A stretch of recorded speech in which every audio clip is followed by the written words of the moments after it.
ওই বুড়ি লালা বুড়ি আর তুই এক, ওই বুড়ি আর তার মধ্যে কোনো পার্থক্য নাই, ওই বুড়ি আর তুই। বসুন্ধরা আবাসিক এলাকায় বাসা প্রিন্স মামুনের। সেই বাসায় গিয়েছিলেন তার স্ত্রী মোহনা সেখানে মামুনের সাথে দেখা করতে যায়। এতেই রেগে যায় মামুন। কি চাও তুমি? বাসায় কেন আসছো? আমার বাসায় এসে অ্যাটাক করে তুমি। এই নিয়ে শুরু হয় তাদের কথা কাটাকাটি। ঝগড়ার এক পর্যায়ে মোহনা দাবি করেন মামুন তার কাছে যৌতুক চেয়েছে। বুড়ি আর তুই এক, এই কাবিন ব্যবসায়ী, মামলাবাজ মহিলা। এরপরে মোহনা ভাটারা থানায় গিয়ে মামুনের বিরুদ্ধে মামলা দায়ের করেন। মামলা দায়ের পরপরই ভাটারা থানা পুলিশ প্রিন্স মামুনকে গ্রেপ্তার করেন। পরবর্তীতে আদালতে হাজির করা হলে আদালত তার জামিন আবেদন না মঞ্জুর করে তাকে কারাগারে পাঠানোর আদেশ দেন।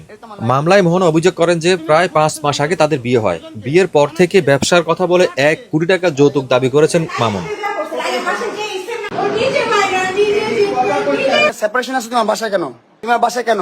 এই যে ফোনটা আচ্ছা দিছে মাত্র, কেন আচ্ছা দিলা ফোনটা? তোমাদের রূপ তুলে ধরবার জন্য? এই নিয়ে তাদের বিরোধ চলছিলই। এই বিরোধের রেশ ধরে গতরাতে তাদের সাথে হয় ঝগড়া। বন্ধুরা, আপনারা কি বলেন? এই ঝগড়া কি আদৌ শেষ হবে? অবশ্যই আমাদের কমেন্টে জানাতে ভুলবেন না। ধন্যবাদ।